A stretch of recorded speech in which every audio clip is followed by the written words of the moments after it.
नमस्कार, बहुत बहुत स्वागत है। आप देखते शुरू कर चुके राष्ट्रपथ। आपके साथ मैं हूं अर्चना सिंह। बीजेपी की स्थापना, बल्कि कह लीजिए उसके पहले से ही बीजेपी की 3 कस्में हैं। जब 2 सीटें आती थी तब भी, और जब 303 सीट आई 2019 में, तब भी ये बीजेपी के मैनिफेस्टो का मुख्य हिस्सा रही हैं। 2 कस्में पूरी हो चुकी हैं और यकीन मानिए तीसरी कसम जो अभी बची हुई है ये 2024 के चुनाव में जाने से पहले पूरी हो जाएगी। किसी ने यानी बीजेपी के भी किसी भी बड़े से बड़े नेता ने कभी नहीं सोचा होगा कि सरकार के एक ही टर्म में, यानी बीजेपी सरकार के एक ही टर्म में और एक ही नेता इन तीनों कस्मों को पूरी कर देगा। लेकिन ये अब होने वाला है। ये तीसरी कसम कौन सी है और इसको लेकर क्यों हड़कंप मचा हुआ है, ये आपको मैं विस्तार से इस वीडियो में बताऊंगी। ये वीडियो थोड़ा लंबा हो सकता है, लेकिन इसको आखिर तक जरूर देखिएगा। और आपसे गुजारिश है कि चैनल को सब्सक्राइब जरूर कर दीजिए ताकि बात ज्यादा से ज्यादा लोगों तक पहुंचे। बीजेपी के 3 कोर मुद्दे रहे हैं, अब से नहीं जनसंघ के समय से। और कह लीजिए ये तीसरी कसम, ऐसी कसम जिसका जिक्र श्यामा प्रसाद मुखर्जी ने तब किया था जब वो नेहरू कैबिनेट में मंत्री थे। तो वो तीसरी कसम पूरी करेंगे नरेंद्र मोदी। बीजेपी के तीनों कोर मुद्दे हमेशा प्रमुखता से रहे। जब गठबंधन की सरकार बनी उस वक्त आप कह सकते हैं कि ये मुद्दे कुछ किनारे जरूर हो गए, क्योंकि उस वक्त पर बहुमत नहीं था बीजेपी के पास और गठबंधन दलों के साथ, यानी दूसरे दलों के साथ मिलकर सरकार चलानी थी। लेकिन 2014 में जब नरेंद्र मोदी प्रधानमंत्री बने तो बीजेपी को 282 सीटें मिली। अपनी ताकत के आधार पर बीजेपी सत्ता में आई, बहुमत खुद अकेले भी हासिल कर लिया एनडीए के बावजूद। इसके बाद 2019 में तो ऐसा बहुमत मिला कि सबकी आंखें फटी रह गईं, 303 सीटें मिली। और यही वो कार्यकाल है जो निर्णायक कार्यकाल साबित हुआ। बीजेपी के जो 3 कोर मुद्दे थे उनमें से 2 मुद्दे पूरे हो चुके हैं। पहला था अनुच्छेद 377 कश्मीर से हटाया जाना, ये हो चुका है, इसको लागू हुए काफी समय हो गया। दूसरा था राम मंदिर निर्माण, भव्य और दिव्य राम मंदिर का निर्माण। तो नरेंद्र मोदी के इस कार्यकाल में ही राम मंदिर मामले की सुनवाई कोर्ट में तेजी से हुई। तमाम रोड़े अटकाए गए, तमाम विघ्न डाले गए। कोशिश थी, आपको पता ही है, इस वक्त मैं उसकी चर्चा नहीं करूंगी वरना चर्चा अलग दिशा में चली जाएगी और बहुत लंबी हो जाएगी कि किस तरह से किस किस की तरफ से रोड़े अटकाए गए। कोशिश की गई कि कोर्ट में मामला खिंचता रहे, चलता रहे। कपिल सिब्बल जैसे तमाम वकील लगे रहे ताकि इस मामले पे फैसला ना आ पाए, लेकिन इस मामले में फैसला आया और अब भव्य दिव्य राम मंदिर बनकर इस साल के अंत तक तैयार हो जाएगा और जनवरी 2024 में रामलला विराजमान हो जाएंगे। यानी 2024 के चुनाव से पहले राम मंदिर बनकर तैयार, रामलला का विग्रह वहां पर स्थापित हो जाएगा। तीसरी कसम है यूसीसी यानी यूनिफॉर्म सिविल कोड, समान नागरिक संहिता। एक ऐसा कानून जिसके अंतर्गत देश के सभी नागरिक समान होंगे।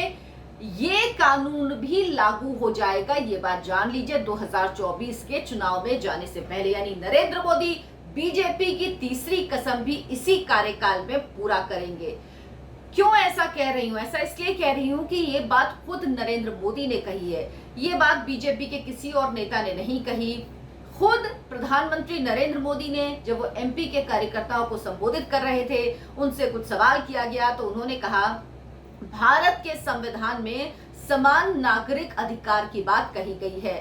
साथ ही उन्होंने कहा कि एक घर में एक परिवार के 2 व्यक्तियों के लिए 2 अलग अलग कानून कैसे हो सकते हैं? क्या वो घर चल सकता है जिसमें 2 लोगों के लिए 2 अलग अलग कानून हो? दोहरी व्यवस्था से देश कैसे चलेगा? साथ ही उन्होंने उन पार्टियों पर भी निशाना साधा, उन पार्टियों के बारे में भी कहा जो यूसीसी का विरोध करते हैं, जो एक धर्म विशेष को डराते हैं, यूसीसी के नाम पर भय पैदा करते हैं, खौफ पैदा करते हैं। उन्होंने कहा कि इन लोगों को यानी मुसलमानों को समझना चाहिए कि उन्हें यूसीसी के मामले में भड़काकर, उनका फायदा उठाकर उन्हें बर्बाद किया जा रहा है, उनका फायदा उठाया जा रहा है। यूसीसी केंद्र सरकार लाएगी, इसके संकेत काफी पहले से मिलने लगे थे। उत्तराखंड चुनाव के जब नतीजे आए उसमें यूसीसी का वादा था। उत्तराखंड सरकार ने यूसीसी पर काम करना शुरू किया और ये कहा जा रहा है कि उसका ड्राफ्ट लगभग बनकर तैयार है। उसके बाद गुजरात में चुनाव से पहले भी यूसीसी पर कमेटी बनाई गई और गुजरात ने भी यूसीसी पर काम यानी समान नागरिक संहिता पर काम शुरू कर दिया।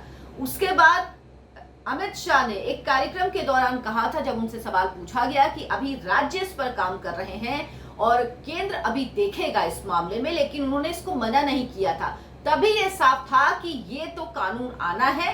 हाँ, ये तब लग रहा था कि अभी 2024 के पहले आएगा या जब 2024 में सरकार आएगी उसके बाद आएगा, इसको लेकर डाउट था। लेकिन ये साफ हो गई थी तस्वीर कि केंद्र ये कानून लेकर आएगा। लेकिन अब नरेंद्र मोदी के खुद कहने के बावजूद इसमें कहीं से कोई शक शुबा बचा ही नहीं कि यूनिफॉर्म सिविल कोड 2024 के चुनाव में जाने से पहले आएगा। यूनिफॉर्म सिविल कोड को लेकर मैं एक वीडियो बना चुकी हूं, आप चाहें तो सर्च करेंगे तो आपको मिल जाएगा विस्तार से यूनिफॉर्म सिविल कोड के बारे में। उस वीडियो में मैंने बताया है, इसीलिए बहुत ज्यादा विस्तार से इस वीडियो में जिक्र नहीं करूंगी, लेकिन मोटी मोटी बात आपको बताऊंगी। दो तरह के लॉज होते हैं, सिविल लॉ और क्रिमिनल लॉज। क्रिमिनल लॉज में सीआरपीसी और आईपीसी अप्लाई होता है, जो देश के हर एक नागरिक के लिए एक समान है। यानी अगर किसी तरह का क्राइम होता है तो उसके लिए जो नियम, जो कानून है वो एक समान है देश के हर एक नागरिक के लिए, चाहे वो किसी भी धर्म का हो, किसी भी जाति का हो, कहीं से भी आता हो, कोई भी हो। सीआरपीसी और आईपीसी के तहत उसके मामले दर्ज किए जाते हैं और उसमें आगे कार्रवाई होती है। लेकिन सिविल लॉज अलग अलग है। हिंदू कोड बिल बनाया गया, हिंदू कोड बिल में हिंदू, सिख, इसके अलावा जैन, बौद्ध, ये सब आए, लेकिन मुसलमानों को लेकर कोई सिविल लॉ नहीं बनाया गया, बल्कि शरिया के कानूनों के अंतर्गत ही उनके जो सिविल लॉज हैं उसके तहत फैसले किए जाते हैं, वो लागू है। इसमें बहुत सारी ऐसी चीजें हैं जिसकी वजह से महिलाओं के साथ डिस्क्रिमिनेशन होता है, जो जरूरतमंद है उनके साथ डिस्क्रिमिनेशन होता है। और समझ लीजिए, यूनिफॉर्म सिविल कोड का सबसे ज्यादा फायदा अगर किसी को मिलेगा तो महिलाओं को मिलेगा। 3 तलाक पर भी सुप्रीम कोर्ट के कहने पर मोदी सरकार ने कानून बनाया था, वो भी महिलाओं के हक में था, और ये एक कानून और होगा जो महिलाओं के हक में होगा। सबसे बड़ी विचित्र बात यह है कि एक कानून जो समानता पैदा करता है उसको राजनीतिक पार्टियां सिर्फ अपनी राजनीति के लिए भेदभाव भरा कानून बता रही हैं। मतलब जो समानता पैदा करेगा उसको भेदभाव का कारण बता रही हैं। इसकी वजह समझ में नहीं आती। एक चीज बताइए, जब आपको क्रिमिनल लॉज में सीआरपीसी, आईपीसी समझ में आते हैं, आपको लगता है कि वो ठीक है, यही कानून होना चाहिए, तब आपको शरिया के कानून याद नहीं आते। तब क्यों आप नहीं कहते कि हाथ के बदले हाथ, आंख के बदले आंख? आप मांगिए कि ये तो आपके किताब में तो ये भी लिखा हुआ है कि लॉज यही होने चाहिए, तो या तो फिर आप क्रिमिनल में भी वही लागू करवाइए, नहीं तो फिर सिविल लॉज में परिवर्तन से आपको एतराज क्यों? दरअसल मुद्दा इतना है कि जो हमें पसंद है वो हमारी तरह से होने दीजिए, और जिसमें सहूलियत है उसमें हम बदलाव के लिए राजी हैं। बस इतनी सी ही बात है। अमेरिका हो, ब्रिटेन हो, कोई भी देश हो, वहां पर क्या शरिया लॉ के तहत ये गवर्न होता है? वहां पर भी तो जो देश का कानून है, जो लॉ ऑफ लैंड है, वही अप्लाई होता है। तो भारत में अगर ऐसा होने जा रहा है तो इससे क्यों परेशानी होनी चाहिए और किससे इससे परेशानी है? सबसे बड़ी बात, मोटी मोटी चीजें आपको बताऊंगी कि यूसीसी में क्या है। समान नागरिक संहिता का मतलब ये नहीं है कि यूनिफॉर्मिटी का मतलब ये नहीं कि सब बिल्कुल एक जैसे हो जाएं। बिल्कुल नहीं, ऐसा कोई मतलब नहीं है। जो हनुमान मंदिर जाते हैं मंगल को, वो हनुमान मंदिर जाएंगे। जो 5 टाइम की नमाज पढ़ते हैं वो 5 टाइम की नमाज पढ़ेंगे। जिस तरह से अजान दी जाती है उस तरह से अजान देंगे। इसमें कहीं कोई बदलाव नहीं होगा। ऐसा नहीं होगा कि यूसीसी बनने के बाद एक नियम बन जाएगा कि मंगलवार को आपको हनुमान मंदिर जाना होगा, आपको 5 समय की नमाज पढ़नी होगी। ऐसा कुछ नहीं होगा। या ये नहीं होगा कि जो हिंदू है वो नमाज पढ़ने लगेंगे या मुस्लिम है वो मंदिर जाने लगेंगे। सब अपने अपने धर्मों का जैसे पालन कर रहे थे वैसे ही पालन करेंगे। सद्दुद्दीन ओवैसी कह रहे हैं कि हिंदू कोड बिल को लागू करने का तरीका है, उसे लागू करना चाहती है मोदी सरकार।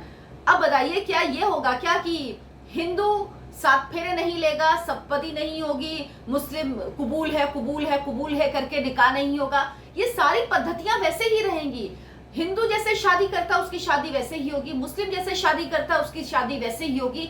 इसमें कहीं से कोई फेरबदल होने वाला ही नहीं। फेरबदल कहां शुरू होगा? जहां पर डिस्प्यूट होता है। ये कानून कहां पे एंटर करेगा? जहां पर डिस्प्यूट होता है। जैसे तलाक। अगर कोई महिला अभी शरिया लॉ के हिसाब से तलाक लेती है तो तलाक के बिद्दत पहले था तो 3 बार तलाक तलाक तलाक कह दिया और उसके बाद तलाक हो गया। जो एक रिसर्च सामने आई है उसमें ये बताया गया और कुछ लोग दावा करेंगे इसमें कि मेहर की रकम दी जाती है। 84% मामलों में मेहर की रकम 1000 रुपए या उससे कम दी जाती है। अब आप एक बात बताइए, अगर आप किसी महिला को तलाक दे देते हैं तो क्या वो 1000 रुपए में अपना जीवन यापन कर सकती है, अपने बच्चों के साथ अपनी जिंदगी चला सकती? 84% महिलाओं का मेहर इतना ही तय होता है, क्योंकि जब शादी होती है उस वक्त पर आप डिमांड नहीं कर सकते। अगर ये कहा, सामाजिक ढांचा ऐसा है, अगर कोई लड़की ये कहे शादी से पहले कि नहीं मेरा मेहर इतना ही तय होगा तो उस पे क्या होगा?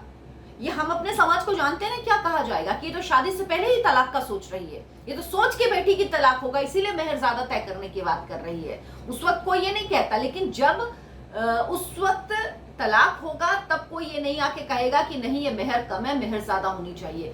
तो ये चीजें हैं। इसके बाद कितनी मुश्किलें होती है उन महिलाओं को। तो अगर ऐसा होगा तो जो गुजारा भत्ता है वो किस तरह से मिले ये तय होगा इसमें। यानी अगर तलाक लेते हैं तो उसके बाद जिस तरह से गुजारा भत्ता मिलना चाहिए वो गुजारा भत्ता मिलेगा।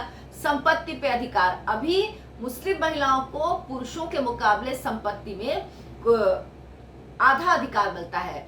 अगर एक आप 100 लगा लीजिए तो अगर पुरुष को 50 मिलेगा तो जो महिला होगी उसे 25 ही मिलेगा, इतना ही मिलता है बेटी को। तो ये बराबरी आएगी जो बहुत जरूरी है और समय के साथ रिफॉर्म्स होने चाहिए, समय के साथ बदलाव बहुत जरूरी होता है। ये कानून तब बने होंगे, नियम तब बने होंगे जब समाज वैसा रहा होगा। आज समाज बदल गया, हम 2023 में हैं। अगर इस समय भी हम समानता की बात नहीं करेंगे तो फिर क्या करेंगे? सबसे बड़ी बात यह है कि ये कानून आपको शादी, तलाक जो होगा, निकाह हलाला या 4 शादियां जो पुरुष करते हैं उसको लेकर कानून लागू होगा।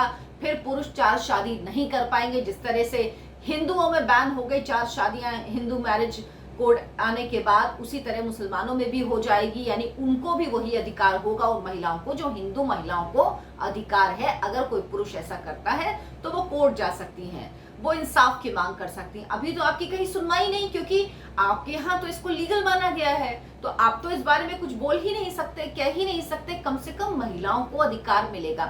संपत्ति, गोद लेना, तलाक, इन मुद्दों पर सिविल लॉ जो ये है, जो यूसीसी है, यूनिफॉर्म सिविल कोड, ये लागू होगा। इसका मतलब ये नहीं होगा कि सब एक तरह से हो जाएंगे, सब एक पूजा पद्धति फॉलो करने लगेंगे, सब एक तरह से रहने लगेंगे, सबका खान पान एक हो जाएगा। ये गलत फहमी फैलाई जा रही है, ये कंफ्यूजन फैलाया जा रहा है। ये समझ लीजिए जिसका जो तरीका है वो उसी तरीके से अपने धर्म के अनुसार अपना जीवन जिएगा। लेकिन जब कोई डिस्प्यूट होगा, आप अपने परिवार में संपत्ति का बंटवारा किस तरह से करते हैं, ये अभी भी होता है, हमारे यहाँ भी होता है हिंदुओं में, आप किस तरह से करते हैं आप पे। लेकिन अगर मुझे ऐतराज है, अगर मुझे अपना हिस्सा चाहिए, तो मेरे पास एक फोरम है जहां पर मैं जाके अपने कानूनी अधिकार की मांग कर सकती हूँ। मैं कोर्ट में कह सकती हूँ जाके कि मुझे संपत्ति में वो हिस्सा नहीं मिल रहा जो मेरे भाइयों को मिलता है, क्योंकि अब कानून के तहत मुझे संपत्ति में मेरे भाइयों के बराबर हिस्सा मिलना चाहिए। तो मैं जाके ये बात कह सकती हूँ। लेकिन अगर हम घर के अंदर इसको सुलटा लें तो ये हमारी मर्जी है। लेकिन जहां विवाद होगा, कानून वहां एंटर करता है और वाकई इससे सबसे ज्यादा फायदा महिलाओं को होगा। यूसीसी समानता का अधिकार देता है, लेकिन सबको एक तरह का नहीं कर देता। समानता का मतलब ये नहीं होता है कि सबका खान पान, रहन सहन, शादी ब्याह, पूजा पद्धति एक हो जाए। इसका मतलब बिल्कुल ये नहीं है। ये भ्रम फैलाया जा रहा है, जबरदस्ती डराया जा रहा है। और जो लोग ये कह रहे हैं ना कि ये कानून लागू हुआ तो ये होगा तो वो होगा, तो यकीन मानिए कुछ ना होने वाला, कुछ नहीं होगा। 370 जब अनुच्छेद हटने वाला था तो कहा गया था ना कि ये हो जाएगा, वो हो जाएगा, कोई तिरंगा उठाने वाला नहीं रहेगा, नदियां बह जाएंगी, ऐसा होगा। क्या हुआ? एक कंकड़ पत्थर भी नहीं चला, सबको टाइट करके रखा। ये होगा और ये होना चाहिए, बल्कि बहुत देर हो गई है। बाबा साहब भीमराव अंबेडकर, जब संविधान सभा में बहस चल रही थी, जब देश का संविधान बनाया जा रहा था, तभी वो चाहते थे कि यूसीसी लागू हो जाए, लेकिन नहीं हो पाया। उसकी बहुत सारे कारण है, उसमें एक अलग सा वीडियो बना के आपको बताऊंगी कि क्यों तब लागू नहीं हो पाया, क्यों तब ये लागू हो जाना चाहिए था। उन्होंने कहा कि राज्य इसके लिए लेकिन तैयारी करे, लोगों को तैयार करे। 75 साल हो गए आजादी के, अभी भी हम क्या यही कहते रहे कि नहीं नहीं हम आपसी सहमति, हम जागरूक, अरे कब तक जागरूकता फैलाएंगे, कब तक आपसे सहमति का इंतजार करेंगे? आपसे सहमति नहीं होगी तो कानून ही नहीं बनेगा क्या? 75 साल बहुत होते हैं किसी चीज को टेस्ट करने के लिए, 75 साल बहुत होते हैं किसी को, समाज को समझने के लिए, जागरूक होने के लिए, किसी विषय पर अपनी राय बनाने के लिए। और अगर नहीं बना रहे हैं तो क्या जो वंचित हैं, जो शोषित हैं, जिनको अधिकार नहीं मिल रहे हैं, क्या उनको छोड़ देगी सरकार? क्या सरकार की उनके प्रति कोई जिम्मेदारी नहीं है? अपनी इसी जिम्मेदारी की बात प्रधानमंत्री नरेंद्र मोदी ने की है और उन्होंने साफ कर दिया है कि जिनको अधिकार नहीं मिल रहे हैं उनको अधिकार दिए जाएंगे। इसीलिए जो लोग इसको लेकर गलतफहमी फैला रहे हैं वो जाहिर सी बात है उन लोगों का इस्तेमाल करना चाहते हैं। उनका मकसद है कि एक तबका जो है वो कभी विकसित ना हो। एक चीज बताइए, बंगाल में तो बीजेपी की कभी सरकार नहीं रही, बंगाल में मुस्लिमों की संख्या कितनी है ये सबको पता है।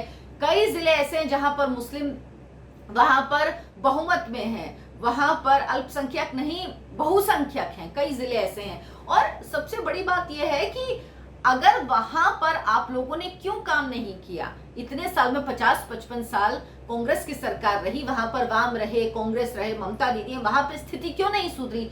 अगर आप लोगों को इतना ही था तो इतने समय में स्थिति सुधार लेते, क्यों नहीं सुधरी? 1989 तक उत्तर प्रदेश में बीजेपी तो थी नहीं, कांग्रेस की सरकार थी, तब तक वहां क्यों नहीं स्थिति सुधरी? वहां क्यों काम नहीं किया गया? तो ये ध्यान रखिए आप लोग कि सिर्फ आपको बरगलाया जाता है, डराया जाता है, लेकिन आपके लिए काम नहीं किया जाता, क्योंकि इनको लगता है इन राजनीतिक पार्टियों को कि अगर इनके लिए काम किया, अगर ये पढ़ लिख गए, अगर ये समझदार हो गए, अगर ये ऊपर ऊंचे पदों पर पहुंच गए, अगर इनके परिवार प्रोग्रेसिव हो गए, तो ये जो राजनीति चला रहे हैं और इसमें जो ये ठेकेदार बनते हैं सो कॉल्ड मुसलमानों के, वो सब शामिल हैं जो अपनी अपनी राजनीति चलाने के लिए इनको आगे नहीं बढ़ने दे रहे, इनके नाम पर ठेका ले लेते हैं। लेकिन क्या ऐसा हुआ है कि 1-2 लाख मुसलमानों ने 30% करीब आबादी है इस देश में मुसलमानों की, तो अल्पसंख्यक तो कहीं से नहीं कहलाए जाएंगे, बल्कि दूसरी सबसे बड़ी आबादी है। आप पारसियों की बात करिए, कितने हैं? 1 लाख भी पारसी नहीं होंगे, जैन है, बौद्ध है, अगर इनको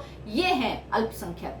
लेकिन अल्पसंख्यक वोट चाहिए, वोट बैंक की तरह इस्तेमाल किया गया है एक धर्म को, और इसीलिए नहीं चाहते कि इस धर्म के लिए कोई काम हो, प्रोग्रेसिव लॉज बने, क्योंकि इन्हीं के आधार पर तो इनको वोट मिलते हैं। यही डरा डरा के तो ये वोट लेते हैं और इनकी यही पॉलिसी है, ये यही काम करते रहना चाहते हैं, इसीलिए नहीं चाहते कहीं से किसी तरह से कोई रिफॉर्म हो। लेकिन अब तस्वीर साफ है, ये समझ लीजिए 2024 के चुनाव में जब बीजेपी उतरेगी तो 2019 वो कार्यकाल बीजेपी का याद किया जाएगा जिसमें बीजेपी अपनी तीनों कसम पूरी करने के बाद चुनाव में जाएगी और लोगों से कहेगी कि देखिए जो तीनों वादे थे वो हमने पूरे किए, हम जो कहते हैं वो करते हैं। हम हमेशा कहते थे कि जब हम बहुमत में होंगे, अभी हम अल्पमत में हैं, गठबंधन की सरकार हम नहीं कर सकते, बहुमत में होंगे तो हम अपने वादे निभाएंगे, और हमने अपना वादा निभाया है। विपक्ष इसी से बौखलाया हुआ है, इसीलिए लोगों को बरगला रहा है। हालांकि आम आदमी पार्टी ने अभी, अब वो पलट जाए तो मैं नहीं कह सकती क्योंकि पलटते बहुत तेजी से हैं वो, आम आदमी पार्टी ने साफ कर दिया है, अभी तक उनका क्लियर स्टैंड ये है कि वो इसके पक्ष में है। बाकी दलों को भी बताना चाहिए, गोलमोल बात नहीं करनी चाहिए कि जागरूकता फैले, बात करनी चाहिए। ये बिल पड़ा हुआ है ना पब्लिक डोमेन में, उसमें जिसको अपनी राय देनी वो राय दे, सरकार तो राय मांग रही है ना लोगों से, अब और क्या चाहते हैं आप? इसीलिए, और इसके संग एक बात और ऐड ऑन करना चाहूंगी कि शायद इसके साथ जनसंख्या से जुड़ा कानून भी लागू हो जाए, जो सबसे जरूरी है देश के लिए। देश की जनसंख्या जिस तेजी से बढ़ रही है, हालांकि इस बिल पर एक अलग से वीडियो बना के आपको विस्तार से बताऊंगी। मेरे वीडियो को लाइक करें, शेयर करें और चैनल को सब्सक्राइब जरूर कर लें। नमस्कार।